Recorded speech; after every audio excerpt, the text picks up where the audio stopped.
کیونکہ ہماری زندگی میں ایمان سب سے زیادہ قیمتی چیز ہے۔ اگر ایمان ہے تو دنیا میں بھی دل میں سکون ہے، راحت ہے، اطمینان ہے۔ اگر ایمان سلامت ہے تو موت کے بعد کے بھی سارے مرحلے آسان ہیں، ہمیشہ کی زندگی بھی اچھی ہے۔ اور اگر ایمان نہیں تو پھر کچھ بھی نہیں۔ سب سے بڑا مفلس اور فقیر وہ ہے جس کے پاس ایمان نہیں، اور سب سے زیادہ خوش قسمت وہ ہے جس کے پاس ایمان ہے۔ اس لیے ہمیں اپنے ایمان کی حفاظت اپنے مال، اپنی جان، اپنی اولاد، اپنی ہر چیز سے زیادہ کرنی ہے۔ ہم ایسے دور میں رہ رہے ہیں کہ جس میں بہت زیادہ فتنے ہیں۔ فتنے کا کیا مطلب ہے؟ آزمائش، بہت سی آزمائشیں ہیں، اور ان کی وجہ سے ہمارے ایمان کو ہر وقت خطرہ لاحق رہتا ہے۔ میڈیا کا دور ہے، سوشل میڈیا کا دور ہے، جس کی وجہ سے فتنوں کی تعداد میں اور زیادہ اضافہ ہو گیا ہے۔ طرح طرح کے خیالات ہیں، طرح طرح کے نظریات ہیں۔ وہ باتیں جو ہم نے اپنے ماں باپ سے سیکھی، وہ دین اور ایمان جو ہم نے ورثے میں پایا، آج اسی پہ شک کیا جا رہا ہے۔ اور وہی دین و ایمان جو ہم نے اپنے بچوں کو سکھایا اور ان کو اس کی تعلیم دی، وہ ایسے ماحول میں اس ایمان کو ہی کھوتے چلے جا رہے ہیں اور اپنے دین کا نقصان کر رہے ہیں۔ لہٰذا اس میں تو کوئی شک کی بات ہی نہیں کہ ہر طرف سے فتنوں نے ہمیں گھیرا ہوا ہے، لیکن اس میں وہ کیا چیزیں ہو سکتی ہیں کہ جن کے ساتھ ہم اپنے ایمان کی حفاظت کر سکتے ہیں۔ ہماری زندگی اگر دیکھا جائے تو ویسے بھی سراسر ایک امتحان ہے، آزمائش ہے۔ الذی خلق الموت والحیات لیبلوکم، کہ وہ جس نے موت اور زندگی کو بنایا تاکہ تمہارا امتحان لے، تمہاری آزمائش کرے۔ کس بات کا امتحان؟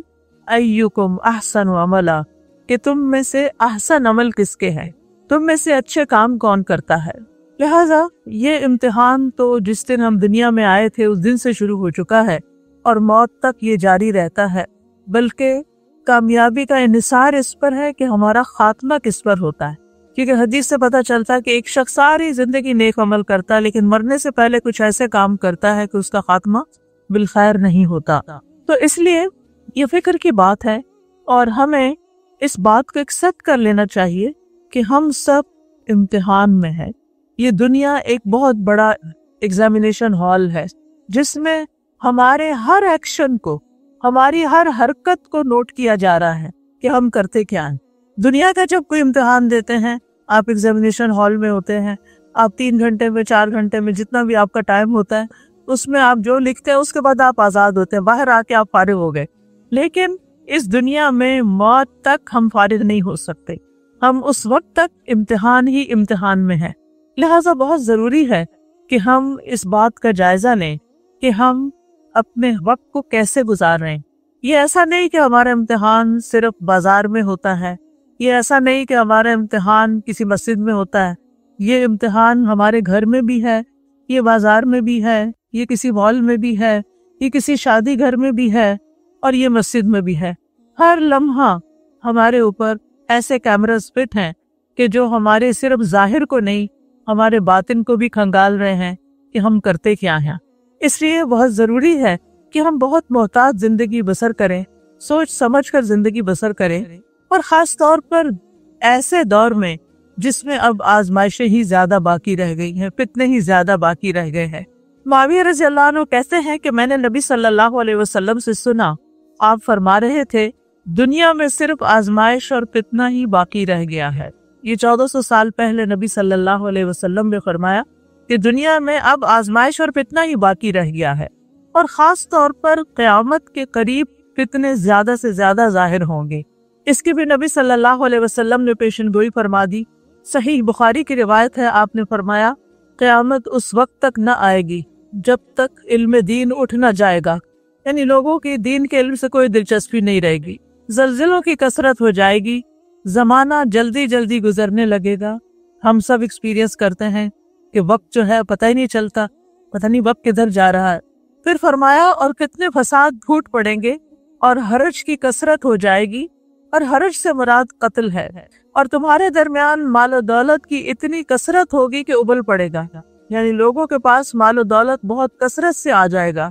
پھر اسی طرح آپ نے یہ بھی فرمایا کہ علامات قیامت 6 ہیں: میرا فوت ہونا، بیت المقدس کا فتح ہونا، بکری کے سینے کی بیماری کی طرح موت کا لوگوں کو دبوچنا، ہر مسلمان کے گھر کو متاثر کرنے والے فتنے کا ابھرنا، ہر مسلمان کے گھر کو متاثر کرنے والے، یعنی کوئی گھر ایسا نہیں ہوگا کہ جس میں اس کا انفلوئنس نہ ہو یا جس میں اس فتنے کی وجہ سے کوئی پریشانی نہ ہو۔ آدمی کو 1000 دینار دیے جائیں تو اس کا خاطر میں نہ لانا، یعنی یہ تو کچھ پیسہ ہی نہیں، یہ تو کچھ مال ہی نہیں، کم سمجھنا۔ اور روم کی غداری اور اسی کے جھنڈوں کے نیچے چلیں گے اور ہر جھنڈے کے نیچے 12,000 افراد ہوں گے۔ یہ کچھ اور باتیں ہیں جو آئندہ اللہ بہتر جانتا ہے کہ کس طرح سامنے آتی ہیں، لیکن باقی چیزیں تو ہم نے دیکھ لی۔ پھر اسی طرح آپ نے یہ بھی فرمایا کہ فتنے جو ہے بارش کے قطروں کی طرح اتریں گے۔ اسامہ بن زید رضی اللہ عنہ روایت کرتے ہیں کہ نبی صلی اللہ علیہ وسلم مدینہ کے ٹیلوں میں سے ایک ٹیلے پہ چڑھے، یعنی اوپر جگہ پہ چڑھے، فرمایا جو کچھ میں دیکھتا ہوں کیا تم بھی دیکھتے ہو؟ صحابہ نے کہا نہیں، ہمیں کوئی کچھ نظر نہیں آ رہا۔ آپ نے فرمایا میں فتنوں کو دیکھ رہا ہوں جو بارش کے قطروں کی طرح تمہارے گھروں کے اندر داخل ہو رہے ہیں۔ یعنی نبی صلی اللہ علیہ وسلم تو اللہ کے رسول تھے، خاص چنے ہوئے بندے تھے، تو ان کو کچھ ایسی چیزیں بھی دکھائی جاتی تھی جو ایک عام انسان نہیں دیکھ سکتا۔ تو آپ نے فتنوں کو گرتے ہوئے دیکھا کہ ہر گھر میں داخل ہو رہے ہیں۔ اسی طرح آپ نے فرمایا مجھے تمہارے متعلق ان گمراہ کن خواہشات کا سب سے زیادہ فکر ہے، اندیشہ ہے، جن کا تعلق پیٹ اور شرمگاہ سے ہوتا ہے، اور گمراہ کن فتنوں کا بھی ڈر ہے کہ تمہیں فتنے حق سے ہٹا دیں گے، دین سے ہٹا دیں گے، تمہارا ایمان لے جائیں گے۔ اسی طرح ہم دیکھتے ہیں کہ ہمارا دشمن شیطان بھی فتنہ برپا کرنے کے لیے روزانہ اپنے لشکر بھیجتا ہے۔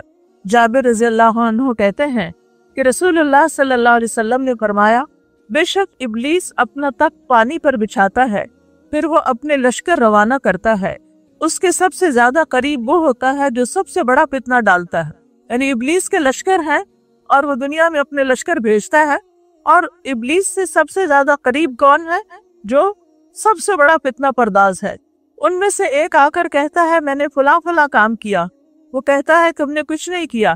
پھر ان میں سے ایک آ کر کہتا ہے میں نے فلاں کو اس وقت تک نہیں چھوڑا یہاں تک کہ اس کے اور اس کی بیوی کے درمیان تفریق کرا دی، طلاق دلوا دی۔ اور کہا جاتا ہے کہ اب طلاق کی ریشو شادیوں سے بھی زیادہ ہو گئی ہے، بچے شادی نہیں کر رہے اور جو کر رہے ہیں وہ سیٹل نہیں ہوتے، بس وہ اس کو اپنے قریب کرتا ہے اور کہتا ہے تم سب سے بہتر ہو جو میاں بیوی کو لڑا کر آئے ہو، پھر وہ اسے اپنے ساتھ لگا لیتا ہے، یعنی اس کو اپنے گلے سے لگا لیتا ہے۔ تو اس سے آپ اندازہ لگائیں کہ کس قدر یہ فتنہ عام ہے کہ اچھے بھلے میاں بیوی کے درمیان چھوٹی چھوٹی باتوں پر آپس کی لڑائی جھگڑا اور آپس کی نوک جھونک اور بدمزگی اور ایسی چیزیں کہ جس کی وجہ سے ان کے باہمی تعلقات خراب ہو جاتے ہیں۔ تو سوال یہ پیدا ہوتا ہے کہ فتنہ ہے کیا؟ فتنہ ہر وہ معاملہ ہے، ہر وہ چیز فتنہ ہے جو آپ کو اللہ سبحانہ وتعالی سے اور اللہ کی اطاعت سے دور کر دے۔ یعنی ہر انسان کے لیے وہ چیز فتنہ ہے، چاہے وہ آپ کا سیل فون ہو، چاہے وہ آپ کے بچے ہوں، چاہے وہ آپ کا سپاؤز ہو، چاہے وہ آپ کی جاب ہو، چاہے وہ آپ کا کوئی شوق ہو، کوئی ہابی ہو، ہر وہ چیز، دوبارہ سن لیجیے کہ ہر وہ چیز، ہر وہ معاملہ جو آپ کو اللہ سبحانہ وتعالیٰ سے دور کر دے اور اللہ تعالیٰ کی اطاعت سے دور کر دے۔ آپ غور کیا کیجئے کہ وہ کون سے کام ہوتے ہیں، وہ کون سی چیزیں ہوتی ہیں کہ جن کی وجہ سے آپ کی نماز دیر سے ہوتی ہے، یا نماز قضا ہو جاتی ہے یا آپ نماز لیٹ کر دیتے ہیں۔ ہو سکتا ہے وہ آپ کا کوکنگ کا شوق ہو سکتا ہے وہ آپ کا گھومنے پھرنے کا شوق ہو سکتا ہے وہ آپ کا شاپنگ کا شوق ہو، یعنی کون سی چیز ہے؟ ہم میں سے ہر شخص جب کوئی بات سنے تو وہ اپنے آپ کو انالائز کرے۔ عام طور پر ہوتا یہ ہے کہ جب ہم لیکچر میں جاتے ہیں تو جو بات ہم سنتے ہیں ہم سوچتے ہیں یہ فلاں ہوتا نا اس کو بڑا فائدہ ہوگا، یہ تو اس کے سننے کی تھی، یہ تو فلاں کے لیے ہے، یہ میں فلاں کو جا کے اب بتاؤں گی میں یہ سن کر آئی ہوں، اور ہم اپنے لیے نہیں سوچتے کہ یہ ہمارے لیے ہے۔ علم کا فائدہ سب سے زیادہ خود ہماری اپنی ذات کو ہونا چاہیے۔ ہم جو کچھ بھی سیکھیں سب سے پہلے خود فائدہ اٹھائیں اور پھر اس کے بعد دوسروں کو فائدہ پہنچائیں۔ اگر ہم نے خود کھا لیا تو پھر دوسروں کو کھلانا آسان ہوگا۔ جو چیز ہم خود نہیں کھا رہے ہوں اور ہم دوسروں کو کہ آپ کھا لیں تو وہ کوئی پرواہ نہیں کرتا، لیکن اگر ہم اپنا ایکسپیرینس بتاتے ہیں کہ میں نے اس کو بہت ہی مزے کا پایا ہے اور مجھے اس سے بہت فائدہ ہوا، تو دوسرے کے کان کھڑے ہو جاتے ہیں، اچھا چلے میں بھی دیکھتا ہوں۔ میں بھی کچھ کرتا ہوں, میں بھی چکھ کے دیکھ لیتا ہوں.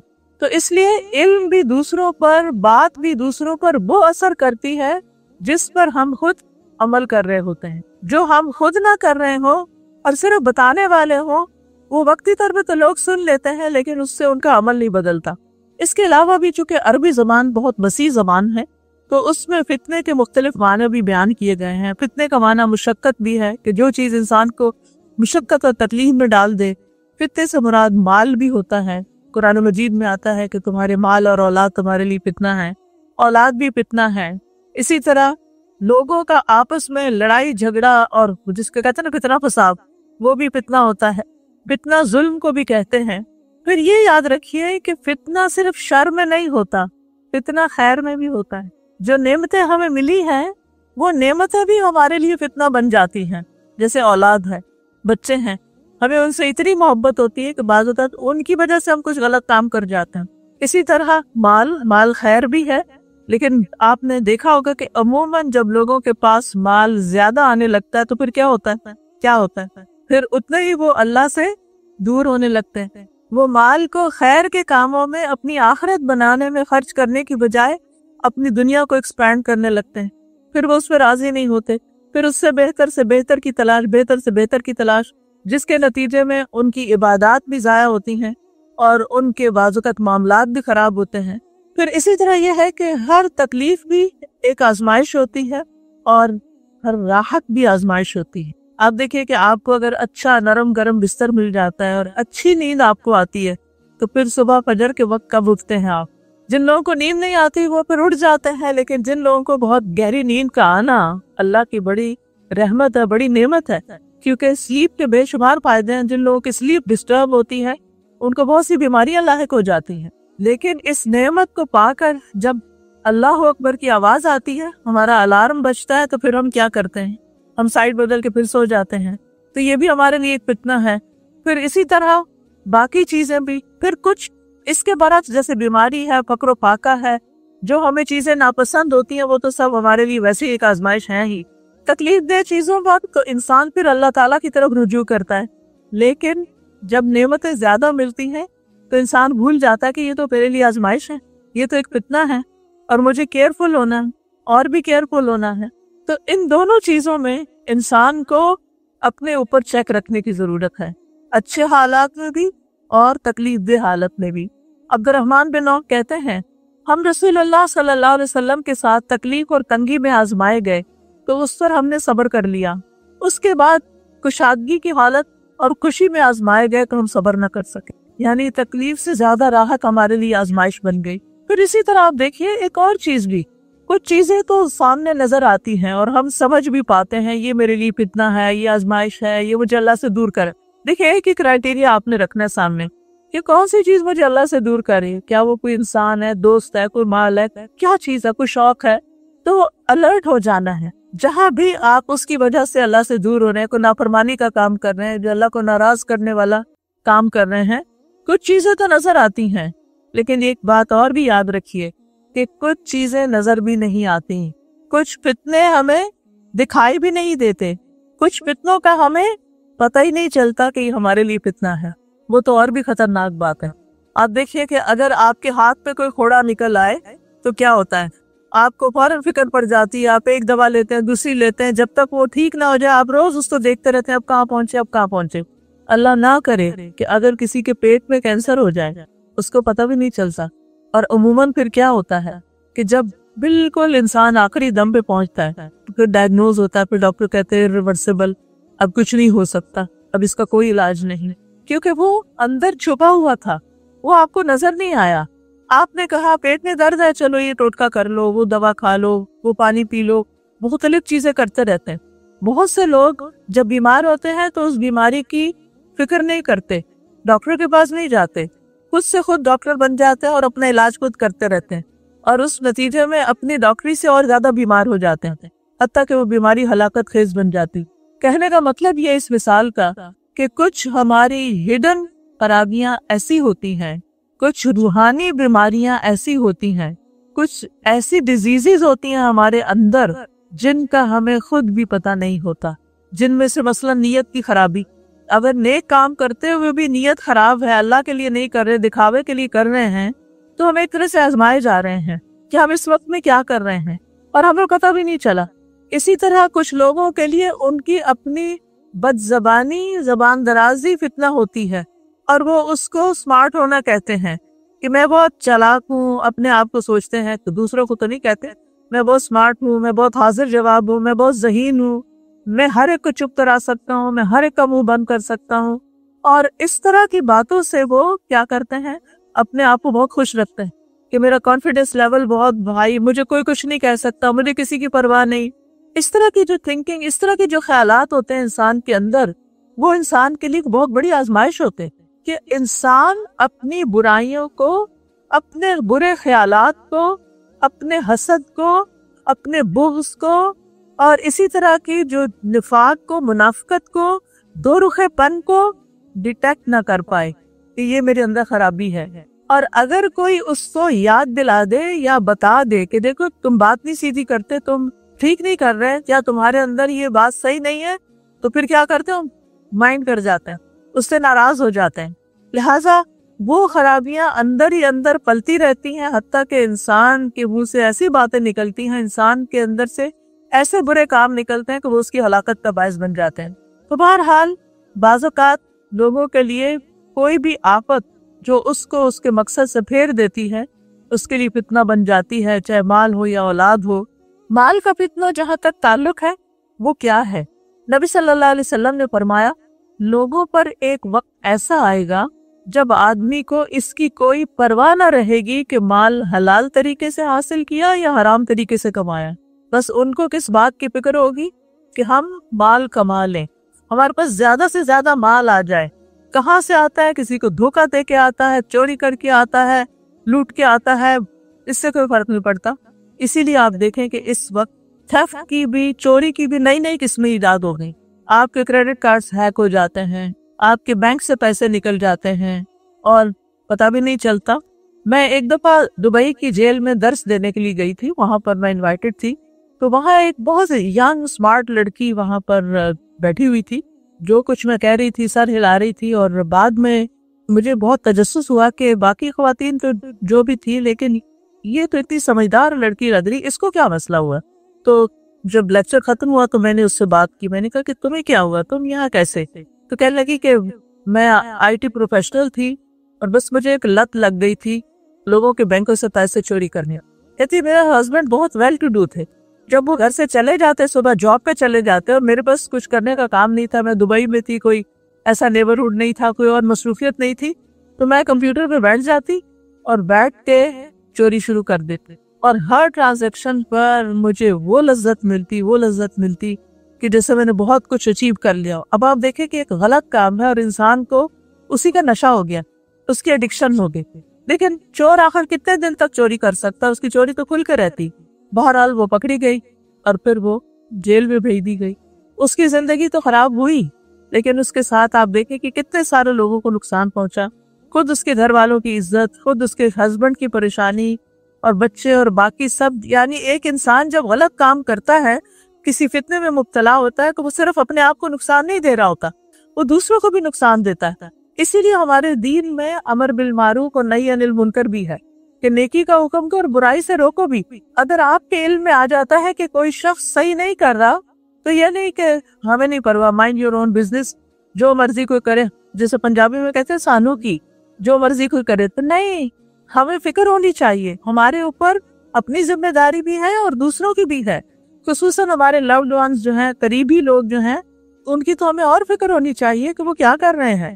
بہرحال کہنے کا مطلب یہ ہے کہ ایک فتنہ کیا ہے، مال، جو بہت بڑا فتنہ ہے، جس میں سب سے بڑا فتنہ یہ ہے کہ مال کا سورس آف انکم ہم نہیں سوچتے کہ کیا۔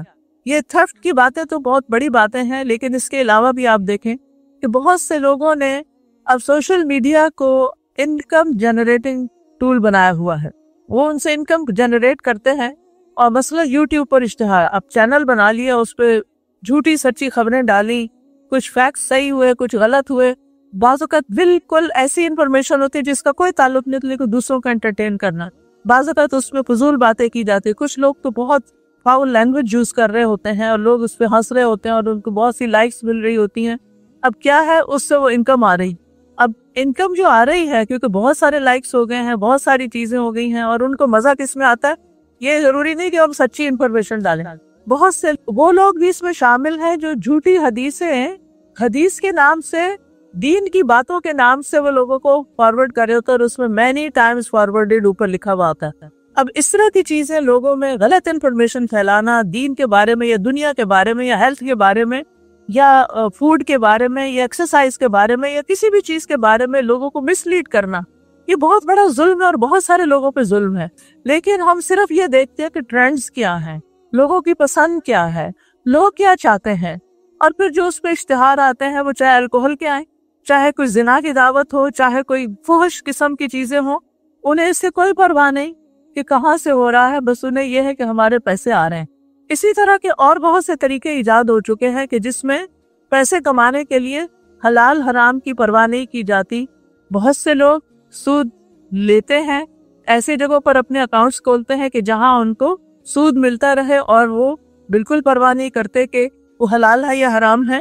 اب دیکھیے کہ قرآن مجید میں بہت سے گناہوں کا ذکر ہے, ان کی سزاؤں کا بھی ذکر ہے, لیکن جتنی سخت سزا سود کے اوپر بتائی گئی ہے اتنی کسی اور چیز پر نہیں.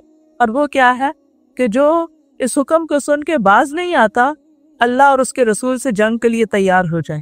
کس میں ہمت ہے کہ اللہ کا مقابلہ کرے؟ لیکن یہ بھی ایک آزمائش ہے, یہ بھی ایک فتنہ ہے.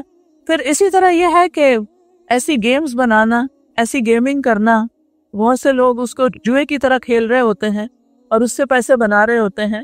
یعنی کوئی یہ جاننے کی زحمت نہیں کرتا کہ یہ طریقہ حلال ہے یا حرام ہے, بس اس بات کی فکر ہے کہ کتنے پیسے بن گئے. پھر اسی طرح کچھ لوگ تو ڈائریکٹ جوئے میں انوالو ہیں, وہ لاٹری کھیلتے رہتے ہیں اور ان کو اس کی ایڈکشن ہو جاتی ہے, اور افسوس یہ ہے کہ خود مسلمان اس کام میں شریک ہیں. پھر اسی طرح ایسی چیزیں بیچتے ہیں جیسے نشہ کی چیزیں بیچنا, ویپ بیچنا, شیشہ, سگریٹ اور اس طرح کی چیزیں کہ جو لوگوں کی ہیلتھ کے لیے بھی نقصان دہ ہیں اور ہمارے دین میں بھی منع ہے. یاد رکھیے قیامت کے دن مال کے بارے میں سوال کیا جائے گا.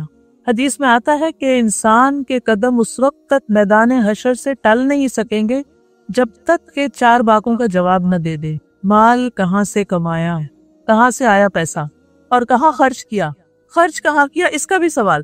ہم سمجھتے ہیں ہمارا مال ہے نا, ہم جو چاہے خریدیں, ہم اس سے حلال خریدیں, حرام خریدیں, کہیں بھی اس کا استعمال کریں, سو واٹ, ہمارا پیسہ ہے نا, ہمارا پیسہ ہماری مرضی. نہیں, ہمارا دین پیسے کے خرچ کرنے کے معاملے میں بھی ہم پر چیک رکھتا ہے کہ انہوں نے خرچ کہاں کیا. ابھی تو بینکس کے ذریعے اور ٹرانزیکشنز کے ذریعے ٹرینڈز دیکھے جا رہے ہیں نا, کہ کریڈٹ کارڈ کے ذریعے کہ لوگ زیادہ سے زیادہ کہاں سپینڈنگ کرتے ہیں, اور پھر اس کے مطابق چیزیں تیار ہوتی ہیں, بزنسز اس پہ چل رہے ہیں, مارکیٹنگ کا ایک ذریعہ ہے یہ. لیکن آپ دیکھیے کہ قیامت کے دن اس پر بھی پوچھا جائے گا کہ خرچ کہاں کیا, کس کو دیا, اچھے کام میں دیا یا نہیں دیا. قرآن مجید میں آتا وَآتِ ذَا الْقُرْبَى حَقَّهُ وَالْمِسْكِينَ وَابْنَ السَّبِيلِ, یہ ان لوگوں کے لیے بہتر ہے, یعنی آتِ ذَا الْقُرْبَى حَقَّهُ وَالْمِسْكِينَ, رشتہ دار کو اس کا حق دو, چاہے وہ غریب ہے, امیر ہے, والدین کو دو, اولاد کو دو, رشتہ داروں کو دو, بیوی کا نان نفقہ دو. وَآتِ ذَا الْقُرْبَى حَقَّهُ وَالْمِسْكِينَ, اور اس کے بعد پھر مسکینوں کی خبر لو, جو تمہارے رشتہ داروں میں یا ویسے ضرورت مند ہیں ان کو دو, اور وابن السبیل, مسافروں کو دو. ذالک خیر, یہ ان کے لیے بہتر ہے. یریدون وجہ اللہ, جو اللہ کا چہرہ چاہتے ہیں, جو قیامت کے دن اللہ کی ملاقات کی امید رکھتے ہیں اور وہ اللہ سبحانہ وتعالیٰ کو دیکھ کر خوش ہونا چاہتے ہیں. کیونکہ جب اللہ تعالیٰ کو دیکھ لیں گے تو اس کے بعد کوئی خوشی, کوئی چیز اس جیسی نہیں لگے گی انسان کو.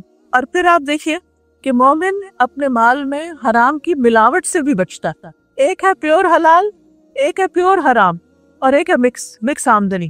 تو مومن کو اس سے بھی بچ کے رہنا چاہیے. مال کے فتنے میں ایک چیز اور منشن کروں کہ مال کو صرف اپنی ذات پہ خرچ کرنا بھی ایک فتنہ ہے.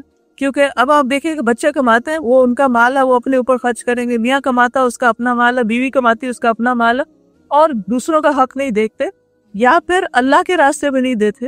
آپ دیکھیں کہ اس وقت جتنی مسلمانوں کی کمیونٹی ہے, کیا ان کے لیے مساجد میں جگہ پوری ہے؟ کیا ان کے لیے انف اسلامک سکولز ہیں اپنے بچوں کے دین ایمان کو محفوظ کرنے کے لیے؟ کیا ان کے لیے ان کے بچوں کی دین اور ایمان کی حفاظت کے لیے ایسے پروگرامز کو اسپانسر کیا جاتا ہے کہ جس سے ان کے بچے واقعی کچھ سیکھ سکے، کوالٹی کی چیزیں سیکھ سکے، کیونکہ ہمیں اس طرف خرچ کرنے کا خیال ہی نہیں آتا۔ ہم چاہتے ہیں کہ باقی ہم جہاں بھی خرچ کریں، ہالیڈیز پر ہزاروں ڈالر خرچ کر دیں، لیکن جب دین کے راستے میں خرچ کرنے کی بات آتی ہے تو پہلا سوال پوچھتے ہیں کیا اس پہ زکوٰۃ لگتی؟ پہلا سوال۔ یعنی آپ دیکھیں یہ آپ اللہ کو دے رہے ہیں، اللہ کے راستے میں، کیا آپ اپنے کسی پیارے کو زکوٰۃ دیں گے؟ اپنے بچے کو زکوٰۃ دیں گے؟ کبھی بھی نہیں۔ اپنے بچے پہ تو اپنا سب سے زیادہ پسندیدہ مال خرچ کریں گے۔ مائیں کیا کرتی ہیں؟ اپنی جیولری سنبھال کے کس کے لیے رکھ دیتی ہیں؟ اپنے ہی بچوں کے لیے۔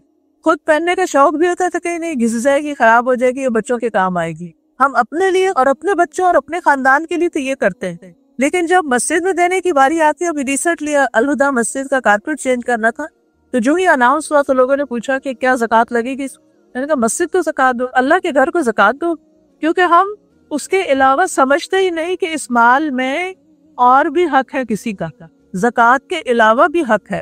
حدیث میں آتا ہے کہ انسان کے مال میں زکوٰۃ کے علاوہ بھی حق ہے، لیکن ہم اس حق کا خیال ہی نہیں کرتے۔ اور یہ بھی ایک فتنہ ہے کہ اپنی ذات پہ تو خرچ کرنا، لیکن اپنے رشتہ داروں پہ خرچ نہیں کرنا، اپنے بچوں پہ تو خرچ کرنا، لیکن غریب، یتیم، مسکین کے بچے پہ خرچ نہیں کرنا، ان بچوں کی پڑھائی اور ان کی اسکولنگ اس کا انتظام نہ کرنا۔ پھر اپنے اوپر تو خرچ کرنا، لیکن اللہ کے گھر پہ خرچ نہ کرنا، اللہ کے دین کے لیے خرچ نہ کرنا۔ دنیا کی تعلیم کے لیے تو خرچ کرنا، لیکن دین کی تعلیم کے لیے خرچ نہ کرنا۔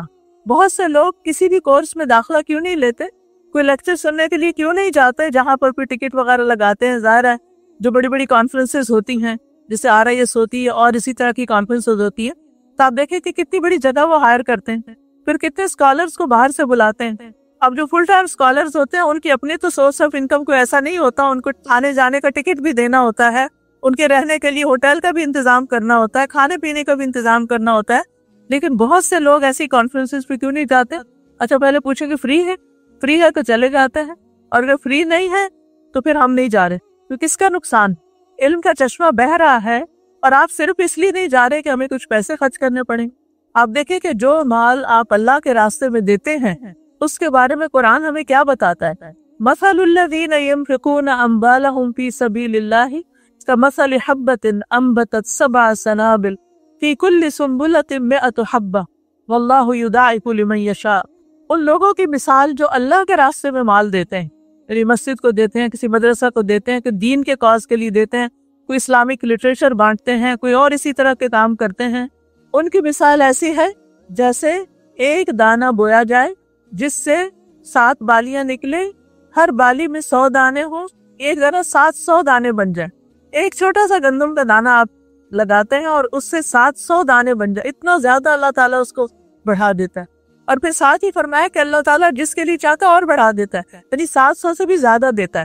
لیکن ہمیں یا تو علم نہیں ہوتا، یا پھر ہم اس کی برکت اور اس کے فیض اور اس کے ثواب کو نہیں جانتے، یا ہمارا آخرت پر یقین نہیں، یا پھر ہمارا اللہ سبحانہ وتعالیٰ کی بات پر یقین نہیں کہ وہ ہمیں واقعی دے گا۔ کیونکہ جہاں ہمیں یقین ہوتا کہ یہاں انویسٹ کرنے سے آپ کی آمدنی میں اضافہ ہوگا، ہم بے دریغ انویسٹ کر دیتے ہیں۔ لیکن جہاں یہ ہے کہ پتہ نہیں ہوگا، کہ پتہ نہیں، تو پھر ہم سوچتے ہیں اچھا 50-50 ہے، اچھا کر لیتا ہوں، اچھا نہیں، اچھا کر لوں، اچھا نہیں، اسی ڈاؤن ڈول سچویشن میں رہتے ہیں۔ لیکن جہاں یقین ہو، اور اللہ سے بڑھ کے سچی بات کس کی ہو سکتی، جہاں یقین ہوتا ہے وہاں ہم وہ کام خوشی سے پھر کر لیتے ہیں، اور ایسے لوگ کل قیامت کے دن اپنے اجر سامنے پائیں گے، یعنی اللہ تعالیٰ کے ہاں۔ پھر اسی طرح مال کے علاوہ ایک اور چیز فتنہ ہے، اور وہ ہے عہدوں کا فتنہ، عہدہ، قیادت، لیڈرشپ۔ اب دیکھیں کہ اکثر جو مسلمانوں کی آرگنائزیشنز ہوتی ہیں وہ فلرش کیوں نہیں کر پاتی، وہ آگے کیوں نہیں بڑھ پاتی؟ بنیادی وجہ کیا ہوتی ہے؟ وہ لیڈرشپ کا شوق، اور پھر اس کی لیگ پولنگ، اور پھر آپس کے جھگڑے، فساد۔ کتنی ہی مسجدیں ایسی ہوں گی جن کا آپ نے شاید سنا ہو کہ ان کے جو چلانے والے ہیں، بورڈ ممبرانز ہیں، ان میں اختلاف ہے، لڑائی جھگڑے ہیں، مسجد کے نمازیوں میں آپس میں گروہ بندی بنی ہوئی ہے، یا اسی طرح جو اسلامک ادارے ہیں، آرگنائزیشنز ہیں، ان کے اندر فتنہ فساد ہے۔ یہ ایک بہت بڑا فتنہ ہے۔ ہم دین کا کام کسی عہدے کے لیے نہ کریں، نمایاں ہونے کے لیے نہ کریں کہ میری کوئی سے بنے، مجھے لوگ پسند کریں۔ میری لیڈرشپ ہو, میں لوگوں کو کنٹرول کروں. ہرگز بھی یہ تمنا نہیں ہونی چاہیے.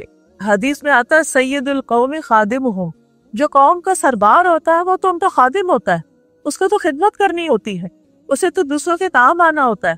لیکن بہت سے لوگ اس لڑائی میں, اس چپکلش میں نیکی کا کام ہی چھوڑ دیتے ہیں, بد دل ہو کے وہ ادارہ ہی چھوڑ دیتے ہیں اور اپنے آپ کو وڈرا کر لیتے ہیں.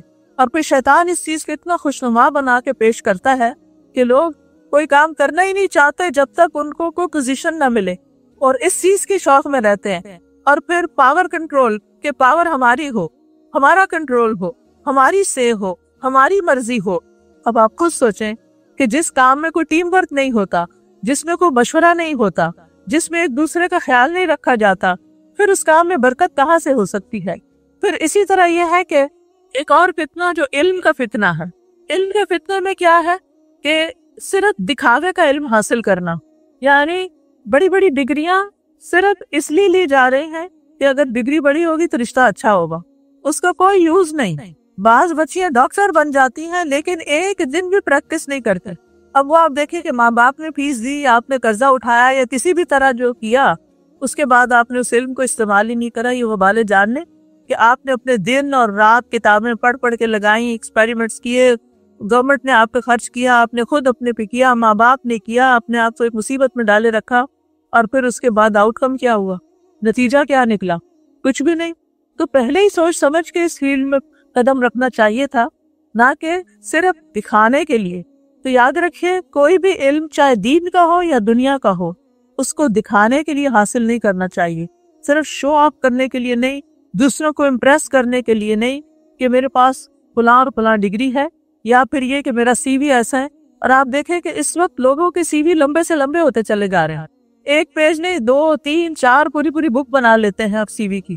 کہیں ہاتھ بھی لگایا تو وہ بھی لکھ دیں گے کہ میں نے خیر کا ہاتھ کسی کے سر پہ رکھا تھا, فلاں چیریٹی میں $5 دیے تھے.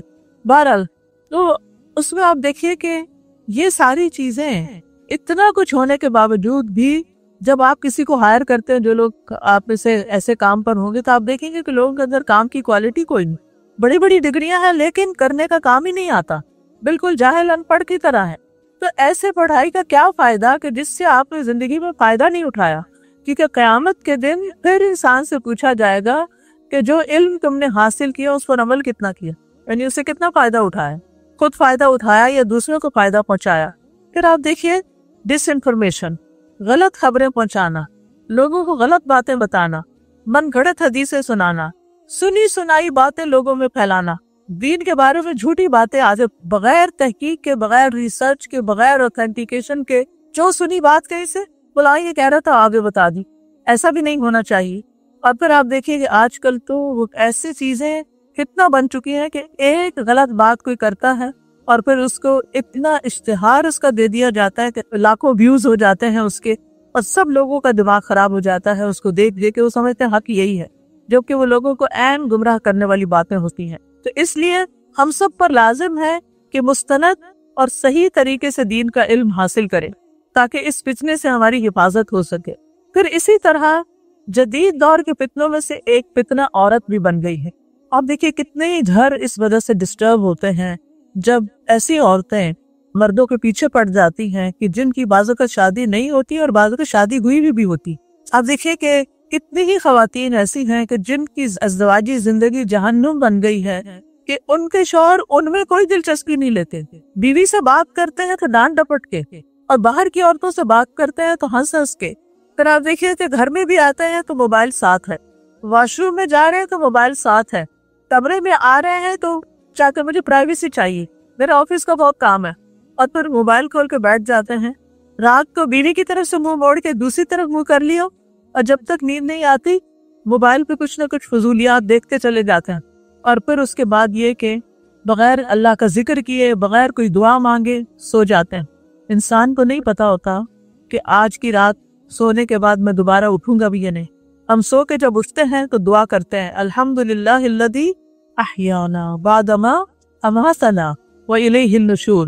سب شکر سب تعریف اللہ کی ہے کہ جس نے ہمیں زندگی بخشی, اس کے بعد کہ ہم مر چکے تھے. یعنی نیند جو ہے وہ موت کی بہن ہے. اسی طرح آپ دیکھیے کہ فون پر سکرولنگ کا فتنہ, اس کے بارے میں ایک ریسرچ آئی ہے کہ ایک عام انسان دن میں 90 منٹ اسکرولنگ کرتا ہے. بس آپ بیٹھے ہیں کسی بھی مارکیٹ پر, پہلے تو مارکیٹ جانا پڑتا تھا, اب گھر میں ہی مارکیٹ, ہاتھوں میں مارکیٹ سے کیا آ رہا ہے اور کیا ٹرینڈز ہے, کیا نیا نکلا ہے. صرف کسی ایک سٹور پہ آپ چلے جائیں آن لائن اور اس کی آپ تصویریں دیکھنا شروع کر دیں اور اس کی آپ یعنی کہ پروڈکٹس دیکھنا شروع کر دیں, گھنٹوں گزر جائیں گے, آپ کو یاد بھی نہیں رہے گا کہ آپ نے اور کیا کرنا تھا. نماز لیٹ ہو رہی ہے, قرآن نہیں پڑھا, کوئی ذکر اذکار نہیں کیے, بس وہ دیکھے جا, نہ لینا نہ دینا, نہ خریدنا اور نہ ضرورت, صرف دل بہلا رہے ہیں. پہلے مجھے یاد ہے کچھ سال پہلے جب انٹرنیٹ کا دور نہیں ہوتا تھا تو لوگوں کے گھروں میں بڑی بڑی کتابیں ہوتی تھی, موٹے موٹے والیوم ہوتے تھے جن میں مختلف سٹورز کی پروڈکٹس ہوتی تھی. تو لوگ فارغ وقت میں بیٹھ کے تو تھوڑی سی تصویریں دیکھ لیتے تھے, کچھ ڈسکرپشن پڑھ لیتے تھے, کچھ چیزیں آرڈر کر لیتے تھے. لیکن اب تو وہ چیز بھی ختم ہو گئی, اس سے بڑا فتنہ آ گیا کہ موبائل کے اندر ہی سب کچھ ہے. اسی طرح پھر آپ دیکھیے کہ کچھ لوگ دیکھ ایک چیز رہے ہوتے ہیں لیکن اس کے ساتھ ہی اور کیا آ جاتا ہے, ویسا اشتہار آ جاتا ہے, فحش چیز آ جاتی, بالکل ننگی عورتیں, ننگی چیزیں آ جاتی. آپ کو معلوم ہے کہ ہمیں اللہ تعالیٰ نے مردوں کو بھی اور عورتوں کو دونوں کو اپنی نگاہوں کی حفاظت کا حکم دیا ہے. جب کوئی ہم حرام پکچر دیکھتے ہیں اور اگر اس پہ ٹھہر جاتے ہیں, ایک نظر تو ماں کا, لیکن اگر اس پہ ٹھہر جاتے ہیں یا بار بار دیکھتے ہیں یا ایسے کوئی ویڈیو کلپس دیکھتے ہیں یا ایسی ویب سائٹس پہ جاتے ہیں کہ جہاں یہ سب حرام کام ہو رہے ہیں, پورنوگرافی کی ایڈکشن کا شکار ہو چکے ہیں, یاد رکھیے ایک دفعہ دیکھنے سے ایک سیاہ نقطہ دل پہ لگتا ہے, دوبارہ دیکھتے ہیں پھر سیاہ نقطہ لگتا ہے, پھر حتیٰ کہ دل سیاہ ہو جاتا ہے. جب دل سیاہ ہو جاتا ہے تو دل سخت ہو جاتا ہے, پھر انسان کا اللہ سبحانہ و تعالیٰ کی عبادت میں دل ہی نہیں لگتا, دین کی کسی مجلس میں دل ہی نہیں لگتا, مسجد کی طرف قدم ہی نہیں اٹھتے, دینی مجالس اچھی ہی نہیں لگتی, کوئی واعظ و نصیحت پسند ہی نہیں, حتیٰ کہ اپنے موبائل پر بھی کوئی ایسی چیز اگر آ جائے کوئی دین سے متعلق اس کو جلدی سے گزار دیتے ہیں کیونکہ دل تو کہیں اور اٹکا ہوا ہے. یہ بہت بڑا فتنہ ہے آج کے دور کا. اور پھر آپ دیکھیے کہ انسان ایسی چیزیں دیکھتا ہے, بھول کے بھی دیکھ بیٹھے, اگر بھول کے بھی دیکھ بیٹھے تو ہونا کیا چاہیے, استغفر اللہ پڑھنی چاہیے, اللہ میری تو کوئی نیت نہیں تھی, یہ چیز ایسے ہی میرے سامنے آ گئی, اللہ مجھے بچائے, میں اب نہیں دیکھوں. پھر اسی طرح آپ دیکھیے کہ ایک اور فتنہ جو ہے آج کے دور میں وہ اپنے جنس کو بدلنے کا, اور یہ چیز بہت عام ہوتی جا رہی ہے. کبھی بچپن میں آپ نے کبھی نہیں سنا ہوگا, وہ مجھے یاد ہے کہ ہم بچپن میں پڑھتے تھے فلاں لڑکی لڑکا بن گئی تو ہم بڑے حیران ہوتے تھے کہ یہ کیسے ہو گیا. لیکن اب آپ دیکھیں کہ کس طرح یہ چیز اتنی عام ہوتی جا رہی ہے کہ یعنی اس کے اندر اتنی ایکسیپٹنس ہوتی چلی جا رہی ہے کہ اس کو کوئی برا بھی نہیں سمجھ رہا. اور پھر آپ دیکھیے کہ کچھ لوگ جو ایک پروسیجر سے گزرتے ہیں کچھ دنوں کے بعد ان کا موڈ پھر بدل جاتا ہے اور اب وہ اس کو ریورس کرنا چاہتا ہے. اللہ کی تخلیق پہ راضی نہیں, جو اللہ نے ہمیں دے دیا, جو اللہ نے ہمیں بنا دیا, ہمارا کیا کام ہے کہ ہم اس پر راضی رہیں. ٹھیک ہے اگر کسی کے دل میں کچھ اور خیالات آ رہے ہیں تو یہ شیطانی وسوسے بھی تو ہو سکتے ہیں نا, کیونکہ شیطان ہمارا دشمن ہے. اگر ایسے کچھ خیالات آ رہے ہیں تو ان کی اصلاح کی جا سکتی ہے, اور شیطان تو ہر طریقے سے انسان کو گھیرنے کی کوشش کرتا ہے. پہلے تو یہ فتنے کچھ بڑوں میں تھے لیکن اب ان فتنوں نے بچوں کو گھیر لیا, جس کی وجہ سے ماں باپ کی پریشانی دیکھی نہیں جاتی. اس کا حل کیا, حفاظت کیسے ہو؟ ایک ہی حل ہے اور وہ ہے ایمان محفوظ. ایمان کے اوپر کام کر ان کا ایمان مضبوط کریں, ان کی دینی تعلیم کا فکر کریں. آپ دیکھیں کہ ہمارے معصوم بچوں کا کیا قصور, نہ انہیں اسکول سے کوئی دین ملتا ہے. کتنے بچے اسلامک اسکولز میں جائیں گے, جو جاتے ہیں وہ بھی اتنے محدود ہیں, انگلیوں پہ گنے جا سکتے ہیں کیونکہ اتنے تو اسکولز ہی نہیں. اور پھر آپ دیکھیے کہ میجورٹی تو بچوں کی عام پبلک اسکولز میں جاتی, ظاہر ہے وہ تو پبلک اسکول ہے, انہوں نے تو اپنا سلیبس پڑھانا ہے, وہ آپ کا دین تھوڑی پڑھائیں گی. بچوں کو ہم مسجد نہیں لے کے جاتے کیونکہ اب اسکول سے وہ تھکے میں آئے ہیں, اب ہمارے پاس ٹائم نہیں ہے, اب ہم نے ان کو جم لے کے جانا ہے, اب ہم نے ان کو سوئمنگ پہ لے کے جانا ہے, ابھی ہم نے ان کو باسکٹ بال کے لیے لے کے جانا ہے. نتیجہ کیا ہوتا ہے, مسجد جانے کا کوئی ٹائم نہیں, نہ اسکول نہ مسجد. تیسرا رہ جاتا گھر میں نہ باپ نے دین پڑھ رکھا ہے نہ ماں نے پڑھا ہوا ہے, کیونکہ ان کے ماں باپ نے ان کو کوئی دینی تعلیم کا انتظام نہیں کیا تھا. جو بچپن میں کئی اسکولوں میں اسلامیات وغیرہ پڑھ لی, اس کے علاوہ کچھ نہیں سیکھا. اب سوچئے کہ اس نیکسٹ جنریشن کا حال کیا ہوگا, جس کو نہ دین پڑھے ہوئے ماں باپ ملے, کہ گھر میں بھی کوئی دینی تعلیم نہیں ملی, سوائے ڈانٹ ڈپٹ کے اٹھو نماز پڑھ لو, یہ رٹ لو وہ رٹ لو. نہ گھر میں کچھ ملا, نہ مسجد میں کچھ ملا, مسجدوں میں بھی عام طور پہ کیا ہوتا ہے، بچوں کے ناظرہ کی کلاسز تو ہو رہی ہیں، حفظ پروگرامز چل رہے ہیں، کتنی مساجد میں بچوں کو قرآن سمجھانے کا بھی کوئی راستہ نکلا ہوا ہے، کوئی طریقہ ہے، بہت کم، نہ ہونے کے برابر۔ مسجدوں میں بزرگوں کے پروگرام ہو رہے ہیں، یوتھ کے پروگرام کتنے ہیں جس میں واقعی ان کو کوئی ان کے دین سے متعلق، ایمان سے متعلق سالڈ نالج دیا جائے۔ ہم کہتے نہیں پھر بچوں کو اگر ہم یہ نہیں کریں گے تو یعنی کہ مسجد وغیرہ بھی جائیں یا کسی اسلامک اسکول بھی جائیں تو عام طور پر ہم ان کو انٹرٹین کرنے میں زیادہ وقت لگاتے ہیں کہ یہ کلرنگ کر لیں، یہ آرٹ اینڈ کرافٹ کر لیں، یہ سیکھ لیں، یہ وہ سیکھ لیں۔ بھئی دین کا علم کہاں ہے؟ ٹھیک ہے ان کو کھلائیں، ان کو کھیلنے دیں، ان کے ساتھ باتیں کریں، ان کو سٹوری ٹیلنگ کریں، لیکن ان کو دین بھی تو بتائیں۔ آپ سروے کر کے دیکھ لیجئے کہ آپ ان سے پوچھئے کہ ایمان کے ارکان کتنے ہیں، بچے نہیں بتا سکیں گے۔ ان کو پوچھئے کہ اسلام کے ارکان کتنے ہیں، بچے نہیں بتا سکتے۔ یہ تو بنیادی 2 اینٹیں ہیں نا۔ اور تیسری احسان کیا ہے؟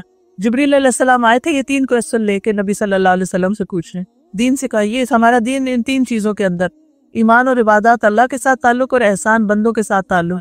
تو جب ہمارے بچے دین کے علم کو جانے گے ہی نہیں، سلمان رشدی کا نام آپ کو سنا ہوگا، سب کو معلوم ہے، وہ بیسیکلی انڈین مسلم تھا۔ وہ اپنے ایک ویڈیو کلپ میں کہتا ہے کہ بچپن میں میرے فادر مجھے مسجد لے جاتے تھے، ساری نماز عربی میں ہوتی تھی اور مجھے کچھ سمجھ نہیں آتی تھی۔ پھر عید کا خطبہ ہوتا تھا تو میں پوچھتا تھا یہ کیا کہہ رہے ہیں، وہ بھی عربی میں ہوتا تھا۔ میرے والد کہتے جو یہ کر رہے ہیں نا بس ویسے ہی کرتے جاؤ، یعنی ویسے ہی ایکشنز کر لو۔ تو میں نے سوچا کہ جن باتوں کی مجھے سمجھ نہیں آتی میں اس دین کو کیوں اختیار کروں، تو میں نے دین چھوڑ دیا کیونکہ مجھے سمجھ ہی نہیں آتی تھی۔ آج کتنے ہی بچے یہ کہتے ہیں کیا عربک میں قرآن پڑھنا ضروری ہے؟ کہتے ہیں نا، مجھ سے تو بہت سے بچوں نے پوچھا کیا عربک میں پڑھنا ضروری ہے، ہمیں کچھ سمجھ تو آتا نہیں۔ اسی لیے آپ دیکھیے کہ سمجھے بغیر پڑھے جا رہے ہیں، ماں باپ خوش ہم نے ختم کروا دیا، ناظرہ پڑھا دیا، اب برکت ہو جائے گی، لیکن ان کو کوئی پتہ نہیں اس کا مطلب کیا ہے۔ یہاں کے بچے آنکھیں بند کر کے چیزیں نہیں لیتے، وہ فتنہ سے گرے ہوئے ہیں، ان کے بہت سے چیلنجز ہیں۔ آپ کو انہیں ٹائم دینا ہے، آپ کو ان کو وقت دینا ہے، آپ کو انہیں محبت دینی ہے، آپ کو انہیں اسلام کی خوبصورت تصویر دکھانی ہے، آپ نے انہیں اللہ کی معرفت، اللہ کی پہچان دینی ہے، آپ نے ان کو پروفٹ کی سٹوری سنانی ہے، پروفٹ کی سنت بتانی ہے، آپ نے ان کو آخرت کے بارے میں بتانا ہے، آپ نے ان کو قرآن کا مطلب سمجھانا ہے۔ یہ سب کرنے کے لیے کیا آپ کو خود علم کی ضرورت ہے؟ کوئی اور وہ نہیں سکھا سکتا جو آپ اپنے بچے کو دے سکتے ہیں، کیونکہ آپ اس کا مزاج سب سے زیادہ سمجھتے ہیں۔ آپ کو پتا ہے میرا یہ بچہ ایک بات کو کس طریقے سے سمجھتا ہے، اسی لیے کچھ بچے ایسے ہوتے ہیں وہ کسی اور کے قابو آتے ہی نہیں۔ آپ اچھے سے اچھا ٹیچر رکھ کے دیں، ہزاروں ڈالر خرچ کریں، ان بچوں نے کچھ نہیں سیکھنا ان سے، انہوں نے آپ سے ہی سیکھنا۔ وہ آپ سے جواب چاہتے ہیں، وہ آپ سے پوچھنا چاہتے ہیں کیا آپ ان کے جواب دینے کے قابل ہیں، اور اگر نہیں تو کیا اپنے قابلیت کو بڑھانا نہیں چاہیے؟ کیا ہمیں خود دین کو نہیں سیکھنا چاہیے؟ تو میں آپ سب مدرز کو، گرینڈ مدرز کو، سب کو اس بات کی دعوت دیتی ہوں کہ آپ کتنے بھی مصروف ہیں اپنا ایک وقت اسی طرح بلاک کریں جیسے آپ اپنے بزنس کے لیے وقت بلاک کرتے ہیں کہ یہ دینا ہی دینا ہے ورنہ کہاں سے کھائیں گے، یا آپ اپنی جاب کے لیے ٹائم نکالتے ہیں، ایسے ہی دین سیکھنے کے لیے مستقل بنیادوں پر لازماً ٹائم نکالیں، سیکھیں، اور سیکھ کر خود اپنے بچوں کو سکھائیں، خود ان کو بتائیں، محبت سے بتائیں، پیار سے بتائیں، ان کو ان کے خاندان کے بارے میں بتائیں، ان کو اسلام کی ہسٹری کے بارے میں بتائیں، تاکہ آپ کے بچے کانفیڈنٹ مسلمز ہوں، ورنہ قیامت کے دن جواب دینا ہوگا۔ قرآن مجید میں اللہ تعالیٰ فرماتے ہیں یا ایھا الذین آمنوا قوا انفسکم واہلیکم نارا، اے لوگو جو ایمان لائے ہو، اپنے آپ کو اور اپنے اہل و عیال کو آگ سے بچاؤ۔ ایمان والوں سے کہا جا رہا ہے خود کو بھی آگ سے بچاؤ، اپنے بچوں کو بھی آگ سے بچاؤ۔ کیسی ہے وہ آگ؟ وقودھا الناس والحجارہ، جس کا ایندھن، جس کا فیول انسان اور پتھر ہوں گے، پتھروں کی آگ سخت گرم، علیہا ملائکۃ غلاظ شداد، جس پہ بہت سنگ دل ترش روح فرشتے مقرر ہوں گے، لا یعصون اللہ ما امرہم، اللہ ان کو جو حکم دے گا اس کی نافرمانی نہیں کریں گے، ویفعلون ما یؤمرون، وہی کریں گے جس کا اللہ انہیں حکم دے گا۔ کسی پہ ترس نہیں کھائیں گے وہ فرشتے۔ ہمارے لیے لمحہ فکریہ ہے کہ ہمیں اپنے ایمان کو بھی بچانا ہے اور اپنے بچوں کے بچوں، اپنی آئندہ نسلوں کے ایمان کی بھی حفاظت کرنی ہے۔ اگر ایمان نہیں تو سب کچھ لٹ گیا. کوئی مال کام نہیں آئے گا, کوئی اولاد کام نہیں آئے گی, کوئی چیز کام نہیں آئے گی اگر ہمارے ایمان میں خلل آ گیا. اس لیے بہت ضروری ہے کہ بچہ کتنا بھی بڑا ہو, 30 سال کا ہو گیا, کوئی بات نہیں, بٹھائیں اس کو پیار سے, پکڑے اس کا ہاتھ پہ چومے, بیٹا مجھے تمہاری بہت فکر کس بات کی کہ اگر وہ دین میں نہیں آتے تو قیامت کے دن ہمیشہ کے لیے جدائی ہو جائے گی, دوبارہ شکل نہیں دیکھ سکیں گے, مرنے کے بعد ان کی شکل نہیں دیکھ سکیں گے کبھی. قیامت کے دن تو ایسی آپت آپی ہوگی, یوم یفر المرء من اخیہ و امہ و ابیہ و صاحبتہ و بنیہ, جس دن ہر شخص بھاگے گا. ہر شخص بھاگے گا کس چیز سے؟ اپنے بیٹے سے, اپنی بیوی سے, اپنے بھائی سے, سب سے بھاگے گا, اپنے ماں سے, اپنے باپ سے, سب رشتوں کو چھوڑ دے گا. ہر شخص تو اپنا حال پڑا ہوگا, نفسی نفسی. پیغمبر بھی یہی کہیں گے, نفسی نفسی. ہر ایک کو اپنی جان کی فکر ہوگی. یہ دنیا میں وقت ہے کہ اپنے پیاروں کو بچائیں, دنیا میں وقت ہے کہ دین خود بھی سیکھیں, اپنے ایمان کی حفاظت کریں اور اپنی نسلوں کی حفاظت کی فکر کریں. دنیا کا جتنا بھی مال آپ نے کما لیا, جتنا بھی اچھا لائف سٹائل اختیار کر لیا, جتنی بھی اچھی آپ کی لکس ہو گئی, جتنا بھی اچھا آپ کا خوبصورت گھر ہو گیا, سب پیچھے رہ جائے گا. کسی چیز نے ساتھ نہیں جانا. ایمان ساتھ جائے گا, عمل صالح ساتھ جائے گا, نیک عمل ساتھ جائیں گے, ان کے لیے وقت نکالیں. پھر آپ دیکھیں کہ ایک اور فتنہ کیا ہے, دل کا مردہ ہو جانا, کسی چیز میں دل نہ لگنا, یعنی کسی برائی کو برائی نہ سمجھنا, کسی نیکی کو نیکی نہ سمجھنا, اچھائیوں اور برائیوں کا نہ پہچاننا, اور پھر خواہشات کا غلبہ ہو جانا, یعنی صرف وہ کرنا جو اچھا لگتا ہے, کھانے میں صرف وہ کھانا جس کا مزہ لگتا ہے, پہننے میں وہ پہننا جو بس مجھے اچھا لگتا ہے. کیا واقعی ہمارا یہی معیار ہونا چاہیے کہ ہم اپنے دل کی مرضی پہ چلتے رہیں ہر چیز میں؟ نہیں, ہمیں یہ دیکھنا ہے کیا ہماری صحت کے لیے اچھا ہے, جس کی وجہ سے ہم اللہ کی عبادت اچھے سے کر سکیں. کون سا لباس ایسا ہونا چاہیے کہ جس کو پہن کے ہم صحیح طور پر نماز ادا کر سکیں. ہمیں بات کیسے کرنی چاہیے کسی سے کہ جس سے ہمارا رب ہم سے ناراض نہ ہو, کسی کو لک ڈاؤن نہ کرے, کسی کو حقیر نہ سمجھے, کسی پہ ظلم نہ کرے, کسی کی عزت کے اوپر حملہ نہ کرے. پھر آپ دیکھیں ایک اور فتنہ ہے دنیا کی چمک دمک کا فتنہ, ایک سے ایک نئی چیز, ایک سے ایک نئی چیز. صرف کسی ایک دکان میں بھی گھس جائے تو اتنی ورائٹی ہوگی چیزوں کی, چاہے وہ فوڈ کی ہے, چاہے وہ آپ کے ڈریسز کی ہے, چاہے وہ پرس ہے, چاہے وہ یعنی یو نیم اٹ. تو بہت سے لوگ دل لگانے کے لیے, دل بہلانے کے لیے پھر ایسا ہی کرتے ہیں. جب کاموں سے فارغ ہوتے ہیں تو چلو تھوڑا سا مال کا چکر لگاتے, واک بھی ہو جائے گی. لیکن اصل مسئلہ واک نہیں ہے, اصل مسئلہ کیا ہے, کچھ اور ہے. وہاں ہی دل کیوں لگتا ہے؟ اللہ کی قدرت جا کے دیکھے, پارک میں اتنا اچھا موسم ہے, وہاں جا کے واک کرے, جہاں اللہ کی نشانیاں نظر آئے, اللہ کی عظمت دل میں بیٹھے, اس کی ہیبت دل میں آئے, اس کی محبت دل میں آئے, اور اس کے ساتھ باتیں کریں, اپنی روحانی صحت کو بہتر بنائیں. پھر اسی طرح آپ دیکھیے کہ اخلاقیات کے بارے میں مختلف فتنے, یعنی لوگوں کے ساتھ جو معاملات ہیں ہمارے, اپنے رشتہ داروں کے ساتھ, اپنے گھر والوں کے ساتھ, اپنے بچوں کے ساتھ, اور بچوں کے آپس میں ریلیشن شپ, ان پر نظر ڈالیں وہ کیسے ہیں, ان کی کتنی اصلاح کی ضرورت ہے. اور پھر سب سے بڑا فتنہ دجال کا فتنہ, یعنی فتنے تو ہیں ہی لیکن سب سے بڑا فتنہ دجال کا فتنہ ہے. جب وہ باہر آ جائے, ابھی دجال آیا نہیں, جب آئے گا تو کیا حال ہوگا. وہ زمین سے کہے گا اپنی پیداوار نکالو, اور وہ اگا دے گی فوراً. لوگوں کا ایمان خراب ہو جائے گا دیکھ کے کہ یہ تو واقعی خدا, وہ اپنے آپ کو خدا کہے گا کہ میں خدا ہوں, تو لوگ اس کے پیچھے لگ جائیں گے. پھر اسی طرح وہ آسمان سے کہے گا بارش برسے, بارش برسنے لگے گی. اس وقت مومن بھی ہل جائے گا, اور جو اس کی بات نہیں مانے گا وہ اس کو کھانا نہیں دے گا, فوڈ پر اس کا پورا کنٹرول ہو جائے گا. تو صحابہ کو پریشانی ہوگی کہ اس وقت پھر ہم کیا کھائیں گے. آپ نے فرمایا مومنوں کی خوراک اس وقت وہی ہوگی جو فرشتوں کی ہے. فرشتے کیا کھاتے ہیں, کچھ کیا پڑھتے ہیں, تسبیح, سبحان اللہ و بحمدہ سبحان اللہ العظیم, یعنی تسبیح کی کثرت. پھر آپ دیکھیے کہ اس سب سے بڑے فتنے میں ہمیں اپنے ایمان کو بچانا ہوگا کہ کچھ بھی ہو جائے ہمیں ایسی کسی چیز سے انفلوئنس نہیں ہونا. بات یہ ہے کہ یہ ایک دن میں نہیں ہوتا, اس کے لیے اپنا پورا لائف سٹائل اسلامی کرنا ہوتا ہے. اپنی ہر چیز میں یہ دیکھنا ہوتا ہے کہ اللہ تعالیٰ کو کیا پسند ہے اور کیا پسند نہیں. ہمیں بعمل زندگی بسر کرنی ہے تاکہ ہماری موت اسلام کی حالت میں آئے. بلا تموتن الا وانتم مسلمون. پھر اسی طرح یہ ہے کہ خوش قسمت ہے وہ شخص جو فتنوں سے بچ جائے. اب فتنے تو ہیں ہی, لیکن اب کرنا کیا ہے بچنے کے لیے؟ نمبر 1, قرآن کو مضبوطی سے تھام لیں، قرآن سے گائیڈنس لیں، قرآن کا ترجمہ پڑھیں، قرآن کی تفسیر جانیں۔ قرآن مجید میں آتا ہے کہ اتل ما اوحی الیک من الکتاب واقم الصلاۃ، اے رسول کتاب میں سے جو آپ کی طرف وحی کیا گیا اس کی تلاوت کیجیے اور نماز قائم کی۔ اور تلاوت کا مطلب صرف ریسیٹیشن نہیں ہوتا، تلاوت کا مطلب ہوتا سمجھ کے پڑھنا بھی۔ کلا یتلو تلون کا مطلب ہوتا اس کا پیچھا کرنا، یعنی غور و فکر کرنا۔